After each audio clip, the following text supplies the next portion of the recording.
أما بعد فقد قال الصادق عليه السلام إن من تمام الصوم إعطاء الزكاة يعني الفطرة كما أن الصلاة على النبي من تمام الصلاة لأنه من صام ولم يؤد الزكاة فلا صوم له إذا تركها متعمدا ولا صلاة له إذا ترك الصلاة على النبي صلى الله عليه وآله وسلم صلوات.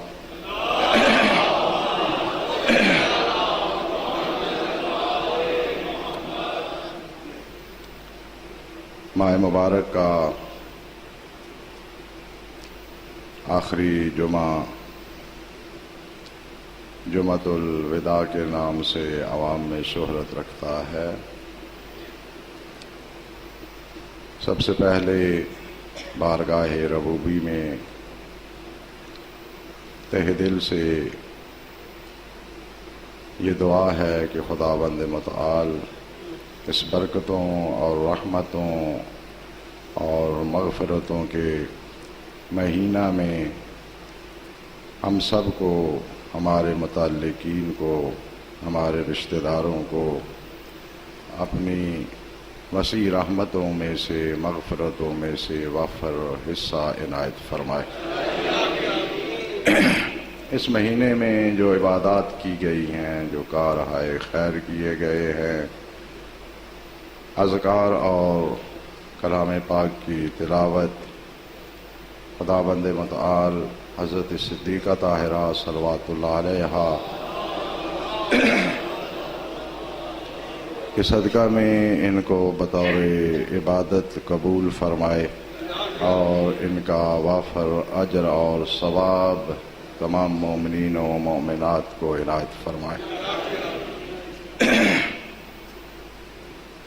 چونکہ اس جمعہ میں معمولاً فطرہ کے متعلق اور فطرہ کے احکام کے متعلق گفتگو کی جاتی ہے، اسی مناسبت سے حضرت امام صادق علیہ السلام سے روایت شدہ حدیث مبارک تلاوت کی ہے، جس میں حضرت نے ارشاد فرمایا کہ نماز کا پورا ہونا اس بات سے ہے کہ انسان زکوٰۃ ادا کرے، یعنی زکوٰۃ فطرہ ادا کرے. جس طرح کہ نماز کی تمامیت یہ ہے کہ سرکار دو عالم صلوات اللہ علیہ وآلہ پر درود بھیجے، اس لیے کہ جو شخص روزہ رکھے اور زکوٰۃ ادا نہ کرے تو اس کا روزہ شمار نہیں ہوگا. جس طرح کہ اگر کوئی شخص نماز پڑھے اور سرکار پر درود نہ بھیجے تو اس کی نماز شمار نہیں ہوگی. ایک واجب ہے اور واجب عبادی ہے.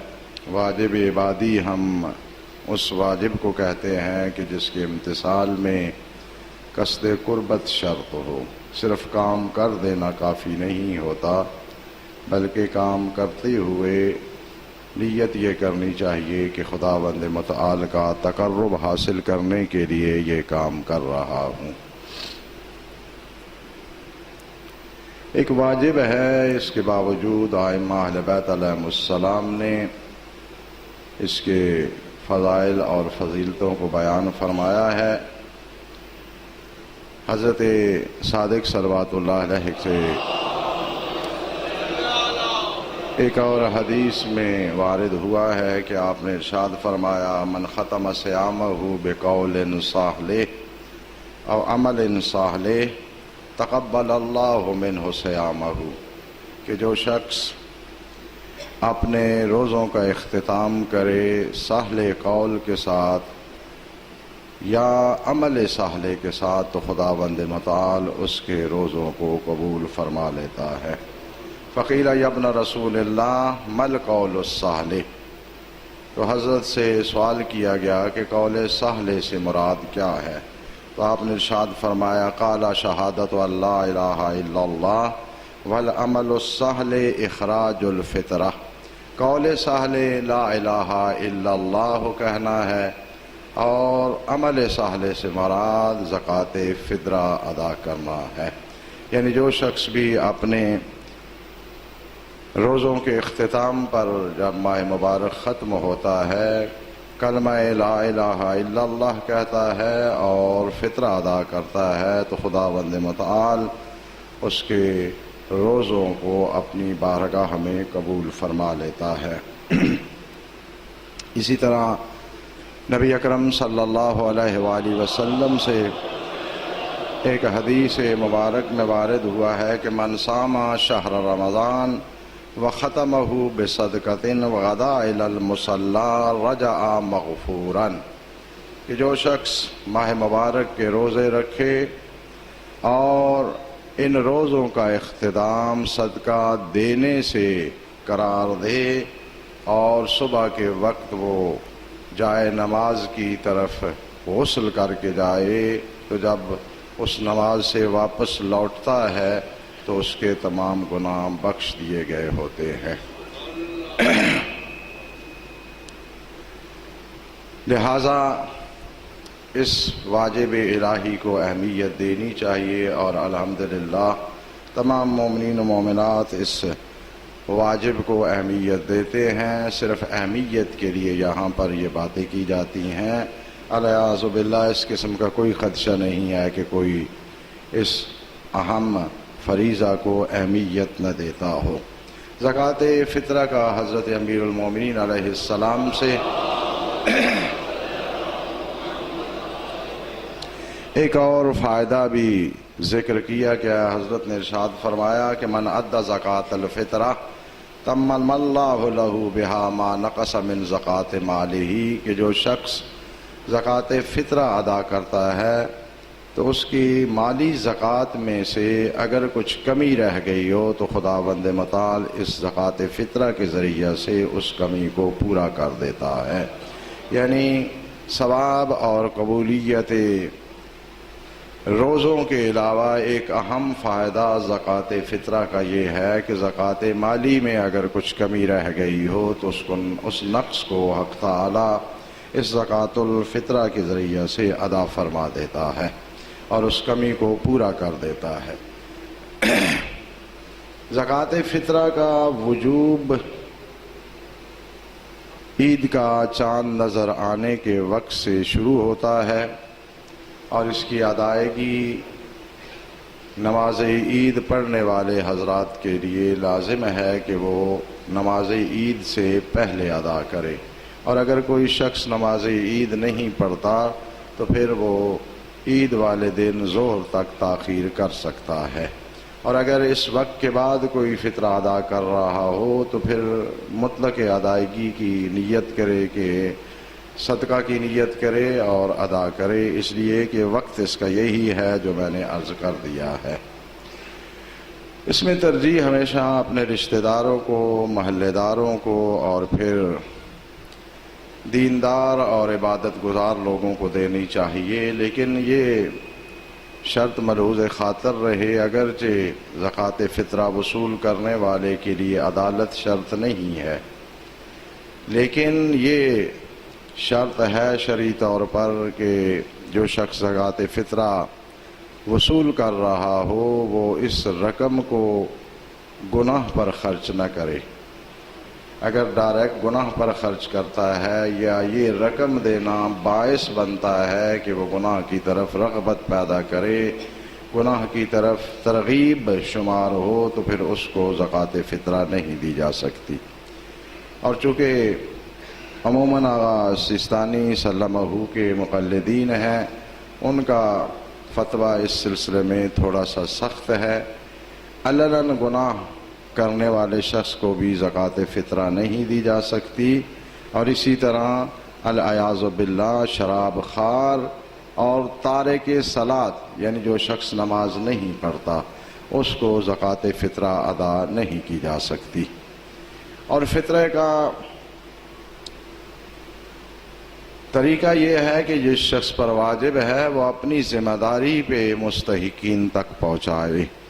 ہاں البتہ کسی دوسرے شخص کو وکیل قرار دے سکتا ہے، بہت سی جگہوں پہ لوگ ان اپنے اعمال کو اور ان واجبات کو بالکل اہمیت ہی نہیں دیتے، کیونکہ میں مختلف اوقات میں مختلف جگہ پہ نماز عید پڑھا چکا ہوں۔ ایک دو جگہ میں نے دیکھا کہ وہاں پہ جو بانی تھے اس امام بارگاہ کے، ہر شخص آتا تھا اور وہ اپنا زکوٰۃ فطرہ ان کو پکڑا کے چلا جاتا تھا، اور بعد میں وہ یہ جو جھاڑو دینے والے ہیں وہاں پر اور اس قسم کے کام کرنے والے وہ ان میں تقسیم کر دیتے تھے۔ تو بھائی یہ واجب ہے، اسے شراحت کے ساتھ انجام دیں۔ ایسی کوئی چیز نہیں ہے کہ گلے پڑی ہوئی ہے اور اسے گلے سے اتار کے پھینکنا ہے۔ ہاں، آپ کسی کو وکیل قرار دے سکتے ہیں، یہ ذہن میں رہے، سہم سادات کے لیے بھی اور زکوٰۃ اور زکوٰۃ الفطرہ کے لیے بھی بنیادی شرط یہ ہے کہ وہ پیسے گناہ پہ خرچ نہ کرے لینے والا، علناً گناہ نہ کرتا ہو اور نماز کا تارک نہ ہو، یعنی بے نماز شخص کو یہ چیزیں نہیں دی جا سکتی۔ ناراض ہوں تب بھی یہی حکم ہے، ناراض نہ ہوں تب بھی یہی حکم ہے۔ ایک اور مہم مسئلہ جو ہر سال اس لیے تذکر دیتا ہوں کہ یہ مہینے کے آخر میں اس کا تھوڑا سا لنک ہوتا ہے، ہمارے ہاں اس قسم کا کوئی تصور نہیں ہے کہ ایک شخص زندہ ہو اور اس زندہ کی طرف سے کوئی شخص روزے رکھے۔ ہاں، اگر کوئی شخص اس دنیا میں نہیں ہے اور اس کے کچھ واجب روزے رہ گئے ہیں تو دوسرا شخص اس کی طرف سے وہ روزے رکھ سکتا ہے، لیکن زندگی میں کوئی شخص بھی دوسرے شخص کی طرف سے روزے نہیں رکھ سکتا۔ شاید ہمارے بھائیوں کے ہاں یہ مسئلہ پایا جاتا ہے، اس وجہ سے ہمارے ہاں بھی بہت سے لوگ جو خود بیمار ہوتے ہیں وہ روزے رکھوا رہے ہوتے ہیں بچوں سے، اور حتیٰ بعض ایسے حماقت والے کام کرتے ہیں کہ جن پہ خود اپنا روزہ واجب ہے وہ دوسرے کی طرف سے روزے رکھ رہے ہوتے ہیں۔ تو روزہ اگر وہ شخص جو خود روزہ رکھ سکتا ہے اور اس پر روزہ واجب ہے، وہ ماہ مبارک میں اگر روزے کی نیت کسی اور شخص کی طرف سے کر دے تو نہ اس شخص کا روزہ شمار ہوگا نہ اس کا اپنا شمار ہوگا، یعنی وہ بھی شمار ہوگا کہ اس نے جان بوجھ کے روزہ نہیں رکھا، اور ایک روزے کے ساتھ 60 روزے اور رکھنے پڑیں گے، 60 روزے بطور جرمانہ اور ایک وہ قضا، اور اپنا بھی شمار نہیں ہوگا اور دوسرے شخص کا بھی جس کی نیت کی ہے اس کا بھی شمار نہیں ہوگا۔ خدا را مسائل فقہ کو اہمیت دیں تاکہ جو زحمت انسان کرتا ہے، جو تکلیف اٹھاتا ہے، اس میں جان بوجھ کے کوئی ایسی کمی یا نقص نہ چھوڑے کہ جس سے وہ عبادت باطل ہو جائے، لہذا اس کی طرف بھی توجہ رہنی چاہیے۔ ایک مسئلہ جو اہمیت والا ہر سال عرض کرتا ہوں، چونکہ ہمارے ہاں یہ ہوتا ہے کہ اگر کوئی شخص زبانی گفتگو کر رہا ہے تو اس کی کوئی اہمیت نہیں، آپ ایک چھوٹا سا پمفلٹ چھاپ دیں، ایک چھوٹا سا اشتہار چھاپ دیں تو وہ ظاہر ہے تحریر میں بات آ گئی، وہ تو حجت بن جائے گی۔ یہاں حوالے بھی دیے جاتے ہیں اس زمانے کی کتابوں کے، اور عجیب عجیب احادیث، عجیب عجیب واقعات کوٹ کر دیے جاتے ہیں، جبکہ یہ چیزیں اگر حوالے سے ثابت کرنے ہوں تو بنیادی کتابوں سے حوالے دیے جاتے ہیں، ان فری کتابوں کا کوئی بھی حوالہ نہیں مانتا۔ ظاہر ہے میں جو کتاب لکھوں گا وہ میں اپنے نظریے، اپنے عقیدے کے مطابق لکھوں گا، تو اس میں تو میں اپنا نظریہ پیش کر رہا ہوں، اس سے مذہب کا کیا تعلق؟ بنیادی کتابیں جو ہیں ان سے حوالے دیے جاتے ہیں کسی بھی مسلک کو، کسی بھی چیز کو ثابت کرنے کے لیے۔ ہر سال جو ہے وہ مساجد میں تقسیم ہوتا ہے، بلکہ فیس بک اور میسج بھی شروع ہو جاتے ہیں، نماز قضائے عمری۔ میں تو متعدد سالوں سے کوشش کر رہا ہوں کہ حتیٰ وہ دعا جو اس کاغذ پہ پرنٹ ہوتی ہے وہ دعا کہیں ائمہ اہل بیت علیہم السلام کی دعاؤں میں مل جائے۔ تمام کتب حدیث اور تمام وہ کتابیں جو مستحب اعمال کے لیے لکھی گئی ہیں بڑی تفصیل سے، شیخ طوسی رحمۃ اللہ علیہ کی کتابیں ہیں جو بڑی تفصیل سے ہیں، سید ابن طاووس رحمۃ اللہ علیہ کی کتابیں ہیں جو اعمال اور دعاؤں پہ لکھی ہوئی ہیں، مفاتیح الجنان ہے۔ کسی بھی ایسی کتاب میں جو احادیث پہ مشتمل ہو یا جس کا لکھنے والا ذمہ دار شخص ہو، اس میں اس نماز کا کوئی تذکرہ نہیں ہے۔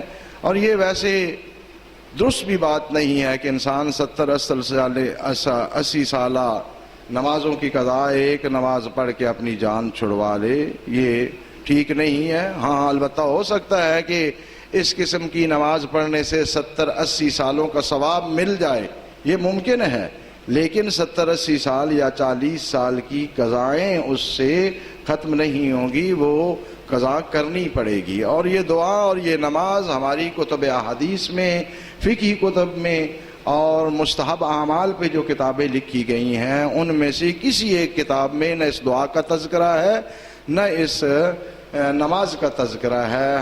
جمعۃ الوداع جسے ہم کہتے ہیں، احادیث اہل بیت علیہم السلام میں اس کے متعلق کوئی خاص عمل وارد نہیں ہوا ہے کہ اس دن یہ ذکر پڑھیں وہ ذکر پڑھیں۔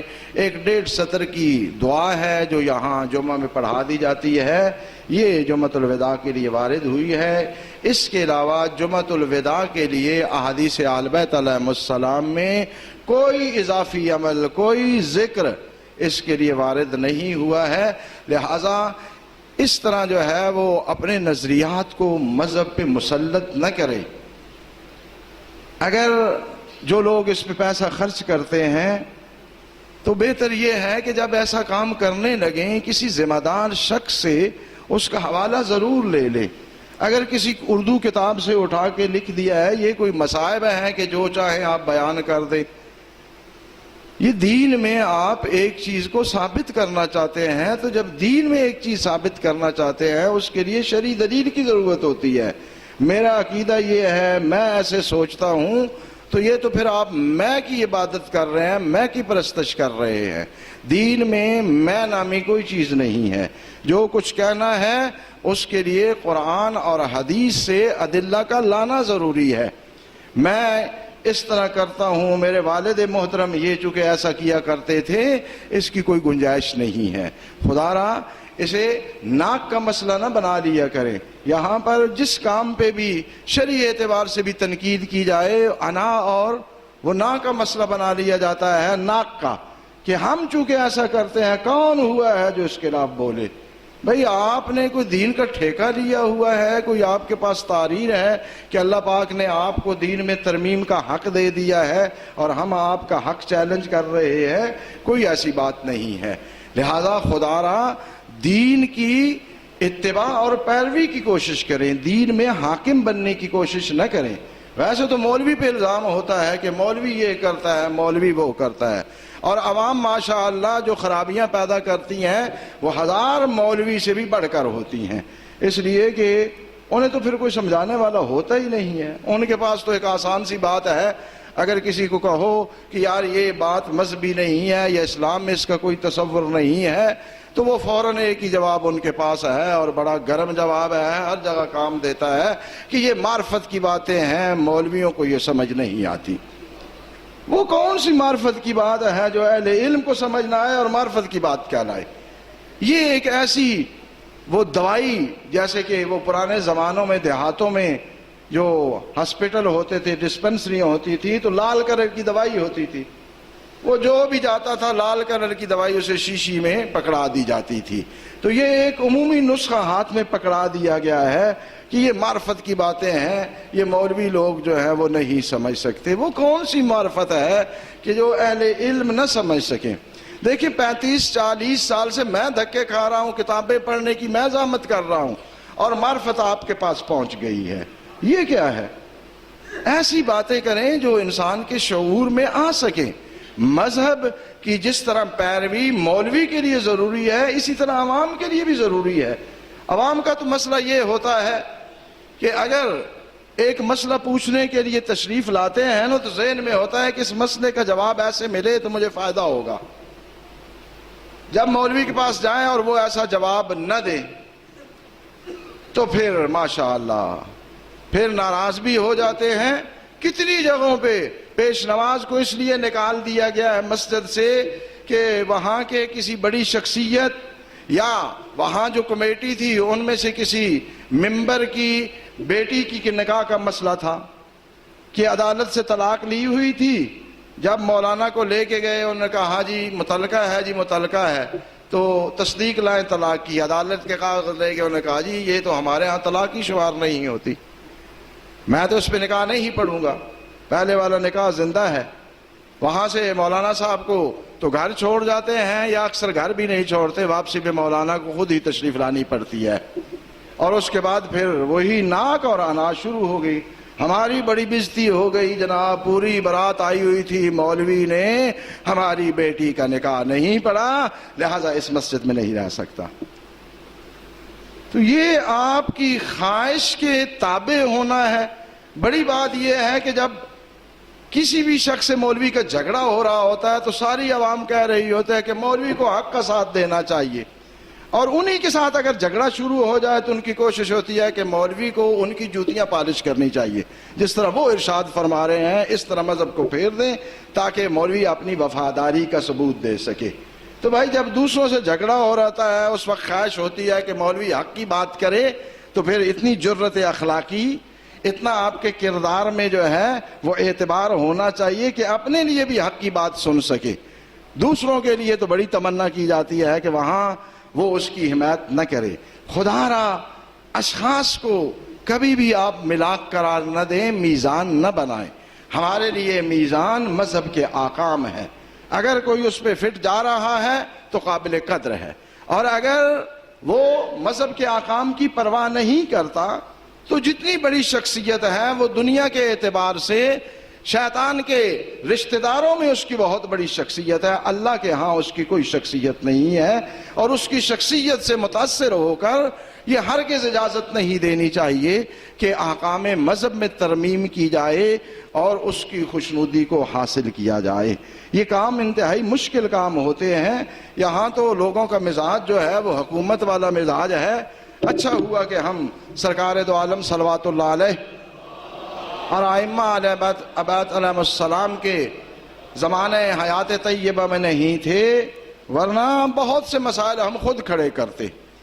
یہاں تو یہ مسئلہ ہے کہ اگر کوئی مسجد میں زیادہ آتا ہے تو الیاذ باللہ گویا کہ اس کی اللہ سے رشتہ داری ہو گئی ہے، وہ ویسے ہی مذہب کا ٹھیکیدار بن گیا۔ کوئی مولوی کس پاس زیادہ بیٹھتا ہے تو وہ سب سے زیادہ جو ہے مذہب کا ٹھیکیدار ہو گیا، اس لیے کہ مولوی کے پاس بیٹھتا ہے، اور خود آپس میں بیٹھ کے مولوی کو بے دین کہیں گے، مولوی کے پاس بیٹھنے کی وجہ سے خود سب سے بڑے دیندار بن جائیں گے۔ تو یہ خدا را ان ذہنیتوں کو چھوڑیں۔ یہ ہم جو نیکیاں کرتے ہیں اپنے لیے کرتے ہیں، کسی پہ احسان نہیں چڑھاتے، یہ ہم اپنی آخرت سنوار رہے ہوتے ہیں۔ کوئی واجب مال یا خمس دے کے جو ہے وہ سرداری اور حکومت کرتا ہے، بلکہ وہ مجھے یاد ہے کہ ایک دفعہ میں نے لطیفہ سنایا تھا کہ ہمارے پنجاب کا معاشرہ ایسے ہے، مسجد تعمیر ہو رہی تھی تو کوئی صاحب گزرے، انہوں نے 1 روپیہ مسجد کو عنایت فرما دیا۔ وہ مسجد کو 1 روپیہ دینے کے بعد وہاں کی منتظمہ، وہاں کام کروانے والوں میں سے ایک شخص کو بلا کے کہتے ہیں کہ مسجد کی مینار اچھے بنانا، میں نے 1 روپیہ دے دیا ہے۔ اب اتنی بلڈنگ میں 1 روپے کی کیا اہمیت ہے؟ آپ یہ سمجھتے ہیں کہ بڑا کوئی احسان چڑھا رہے ہیں، مسجد پہ نیکی پہ خرچ کر رہے ہیں۔ یہ اللہ کا احسان ہے جس نے آپ کو توفیق دی ہے۔ بہت سے ایسے لوگ ہیں جن کے پاس آپ کی نسبت بہت زیادہ پیسہ پایا جاتا ہے، اور اس سارے پیسے سے وہ جہنم خریدتے ہیں۔ یہ اللہ کی توفیق ہے، اس کا احسان ہے، اس کی رحمت ہے کہ آپ کو اس نے اچھی سوچ دی۔ اگر وہ سوچ نہ دیتا ہم اور آپ اس پیسے سے جہنم خرید لیتے۔ تو اس نے ہمیں یہ توفیق دی، اس نے اپنی رحمت سے ہمیں یہ ہدایت کی کہ ہم اس فانی مال سے، جس کے لیے بالکل بقا نہیں ہے، اس سے آخرت کو تبدیل کر رہے ہیں کہ جس کے لیے کبھی فنا نہیں ہے۔ اب سے حوالے دیے جاتے ہیں، ان فری کتابوں کا کوئی بھی حوالہ نہیں مانتا۔ ظاہر ہے میں جو کتاب لکھوں گا وہ میں اپنے نظریے، اپنے عقیدے کے مطابق لکھوں گا، تو اس میں تو میں اپنا نظریہ پیش کر رہا ہوں، اس سے مذہب کا کیا تعلق؟ بنیادی کتابیں جو ہیں ان سے حوالے دیے جاتے ہیں کسی بھی مسلک کو، کسی بھی چیز کو ثابت کرنے کے لیے۔ ہر سال جو ہے وہ مساجد میں تقسیم ہوتا ہے، بلکہ فیس بک اور میسج بھی شروع ہو جاتے ہیں، نماز قضائے عمری۔ میں تو متعدد سالوں سے کوشش کر رہا ہوں کہ حتیٰ وہ دعا جو اس کاغذ پہ پرنٹ ہوتی ہے وہ دعا کہیں ائمہ اہل بیت علیہم السلام کی دعاؤں میں مل جائے۔ تمام کتب حدیث اور تمام وہ کتابیں جو مستحب اعمال کے لیے لکھی گئی ہیں بڑی تفصیل سے، شیخ طوسی رحمۃ اللہ علیہ کی کتابیں ہیں جو بڑی تفصیل سے ہیں، سید ابن طاووس رحمۃ اللہ علیہ کی کتابیں ہیں جو اعمال اور دعاؤں پہ لکھی ہوئی ہیں، مفاتیح الجنان ہے۔ کسی بھی ایسی کتاب میں جو احادیث پہ مشتمل ہو یا جس کا لکھنے والا ذمہ دار شخص ہو، اس میں اس نماز کا کوئی تذکرہ نہیں ہے۔ اور یہ ویسے درست بھی بات نہیں ہے کہ انسان 80 سالہ نمازوں کی قضا ایک نماز پڑھ کے اپنی جان چھڑوا لے، یہ ٹھیک نہیں ہے۔ ہاں البتہ ہو سکتا ہے کہ اس قسم کی نماز پڑھنے سے 70-80 سالوں کا ثواب مل جائے، یہ ممکن ہے، لیکن 70-80 سال یا 40 سال کی قضائیں اس سے ختم نہیں ہوں گی، وہ قضا کرنی پڑے گی۔ اور یہ دعا اور یہ نماز ہماری کتب احادیث میں، فقہی کتب میں اور مستحب اعمال پہ جو کتابیں لکھی گئی ہیں ان میں سے کسی ایک کتاب میں نہ اس دعا کا تذکرہ ہے نہ اس نماز کا تذکرہ ہے۔ جمعۃ الوداع جسے ہم کہتے ہیں، احادیث اہل بیت علیہم السلام میں اس کے متعلق کوئی خاص عمل وارد نہیں ہوا ہے کہ اس دن یہ ذکر پڑھیں وہ ذکر پڑھیں۔ 1.5 سطر کی دعا ہے جو یہاں جمعہ میں پڑھا دی جاتی ہے، یہ جمعۃ الوداع کے لیے وارد ہوئی ہے۔ اس کے علاوہ جمعۃ الوداع کے لیے احادیث اہل بیت علیہم السلام میں کوئی اضافی عمل، کوئی ذکر اس کے لیے وارد نہیں ہوا ہے، لہذا اس طرح جو ہے وہ اپنے نظریات کو مذہب پہ مسلط نہ کرے۔ اگر جو لوگ اس پہ پیسہ خرچ کرتے ہیں تو بہتر یہ ہے کہ جب ایسا کام کرنے لگیں کسی ذمہ دار شخص سے اس کا حوالہ ضرور لے لے۔ اگر کسی اردو کتاب سے اٹھا کے لکھ دیا ہے، یہ کوئی مصائب ہے کہ جو چاہے آپ بیان کر دیں۔ یہ دین میں آپ ایک چیز کو ثابت کرنا چاہتے ہیں تو جب دین میں ایک چیز ثابت کرنا چاہتے ہیں اس کے لیے شرعی دلیل کی ضرورت ہوتی ہے۔ میرا عقیدہ یہ ہے، میں ایسے سوچتا ہوں، تو یہ تو پھر آپ میں کی عبادت کر رہے ہیں، میں کی پرستش کر رہے ہیں۔ دین میں میں نامی کوئی چیز نہیں ہے۔ جو کچھ کہنا ہے اس کے لیے قرآن اور حدیث سے ادلہ کا لانا ضروری ہے۔ میں اس طرح کرتا ہوں، میرے والد محترم یہ چونکہ ایسا کیا کرتے تھے، اس کی کوئی گنجائش نہیں ہے۔ خدا را اسے ناک کا مسئلہ نہ بنا لیا کرے۔ یہاں پر جس کام پہ بھی شرعی اعتبار سے بھی تنقید کی جائے، انا اور وہ ناک کا مسئلہ بنا لیا جاتا ہے، ناک کا، کہ ہم چونکہ ایسا کرتے ہیں، کون ہوا ہے جو اس کے خلاف بولے؟ بھئی آپ نے کوئی دین کا ٹھیکہ لیا ہوا ہے، کوئی آپ کے پاس تحریر ہے کہ اللہ پاک نے آپ کو دین میں ترمیم کا حق دے دیا ہے اور ہم آپ کا حق چیلنج کر رہے ہیں؟ کوئی ایسی بات نہیں ہے۔ لہذا خدا را دین کی اتباع اور پیروی کی کوشش کریں، دین میں حاکم بننے کی کوشش نہ کریں۔ ویسے تو مولوی پہ الزام ہوتا ہے کہ مولوی یہ کرتا ہے، مولوی وہ کرتا ہے، اور عوام ماشاءاللہ جو خرابیاں پیدا کرتی ہیں وہ 1000 مولوی سے بھی بڑھ کر ہوتی ہیں، اس لیے کہ انہیں تو پھر کوئی سمجھانے والا ہوتا ہی نہیں ہے۔ ان کے پاس تو ایک آسان سی بات ہے، اگر کسی کو کہو کہ یار یہ بات مذہبی نہیں ہے یا اسلام میں اس کا کوئی تصور نہیں ہے، تو وہ فوراً ایک ہی جواب ان کے پاس ہے، اور بڑا گرم جواب ہے، ہر جگہ کام دیتا ہے کہ یہ معرفت کی باتیں ہیں، مولویوں کو یہ سمجھ نہیں آتی۔ وہ کون سی معرفت کی بات ہے جو اہل علم کو سمجھ نہ آئے اور معرفت کی بات کہلائے؟ یہ ایک ایسی وہ دوائی، جیسے کہ وہ پرانے زمانوں میں دیہاتوں میں جو ہسپیٹل ہوتے تھے، ڈسپنسریاں ہوتی تھی، تو لال کلر کی دوائی ہوتی تھی، وہ جو بھی جاتا تھا لال کلر کی دوائی اسے شیشی میں پکڑا دی جاتی تھی۔ تو یہ ایک عمومی نسخہ ہاتھ میں پکڑا دیا گیا ہے کہ یہ معرفت کی باتیں ہیں، یہ مولوی لوگ جو ہے وہ نہیں سمجھ سکتے۔ وہ کون سی معرفت ہے کہ جو اہل علم نہ سمجھ سکیں؟ دیکھیں 35-40 سال سے میں دھکے کھا رہا ہوں، کتابیں پڑھنے کی میں زحمت کر رہا ہوں، اور معرفت آپ کے پاس پہنچ گئی ہے۔ یہ کیا ہے؟ ایسی باتیں کریں جو انسان کے شعور میں آ سکیں۔ مذہب کی جس طرح پیروی مولوی کے لیے ضروری ہے، اسی طرح عوام کے لیے بھی ضروری ہے۔ عوام کا تو مسئلہ یہ ہوتا ہے کہ اگر ایک مسئلہ پوچھنے کے لیے تشریف لاتے ہیں نا تو ذہن میں ہوتا ہے کہ اس مسئلے کا جواب ایسے ملے تو مجھے فائدہ ہوگا. جب مولوی کے پاس جائیں اور وہ ایسا جواب نہ دیں تو پھر ماشاءاللہ پھر ناراض بھی ہو جاتے ہیں. کتنی جگہوں پہ پیش نماز کو اس لیے نکال دیا گیا ہے مسجد سے کہ وہاں کے کسی بڑی شخصیت یا وہاں جو کمیٹی تھی ان میں سے کسی ممبر کی بیٹی کی نکاح کا مسئلہ تھا کہ عدالت سے طلاق لی ہوئی تھی. جب مولانا کو لے کے گئے انہوں نے کہا ہاں جی متعلقہ ہے، جی متعلقہ ہے، تو تصدیق لائیں طلاق کی. عدالت کے کاغذ لے کے انہوں نے کہا جی یہ تو ہمارے ہاں طلاق ہی شمار نہیں ہوتی، میں تو اس پہ نکاح نہیں پڑھوں گا، پہلے والا نکاح زندہ ہے. وہاں سے مولانا صاحب کو تو گھر چھوڑ جاتے ہیں یا اکثر گھر بھی نہیں چھوڑتے، واپسی پہ مولانا کو خود ہی تشریف لانی پڑتی ہے.